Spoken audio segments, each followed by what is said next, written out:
বাচ্চা গেল, আর ভাল লাগে না এত ভালো মানুষই দেখাতে। কদিন একটু ভালো মানুষই দেখাতে হবে, না হলে এই বড় বউকে আমি এই বাড়ি থেকে তাড়াতে পারবো না।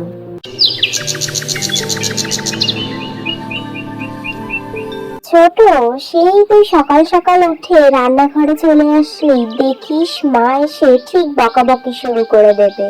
আরে ছাড়ো তো দিদি, মা কিছুই বলবে না, আমার তো ভালো লাগে কাজকর্ম করতে, তাই তো সকাল সকাল উঠে রান্নাঘরে চলে আসলাম। আজকে কি রান্না করতে হবে বলো তো? তুমি সরো, আজ আমি রান্না করব।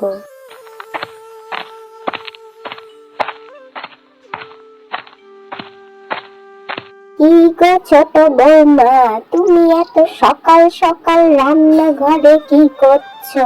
নিশ্চয়ই বড় বউ তোমাকে ডেকে নিয়ে এসছে এইখানে। যে এমনি মেয়েটাকে দেখলো অমনি খোড়া হয়ে গেল। ওই যে মানুষ বলে না, ঘোড়া দেখলে খোড়া হয়, তা তোমার অবস্থাও তাই হয়েছে। এতদিন তো বাপু একা একা ভালোই রান্না বান্না করছিলে, এখন ওকে দেখে কি শুয়ে বসে খাওয়ার ইচ্ছা হয়েছে নাকি?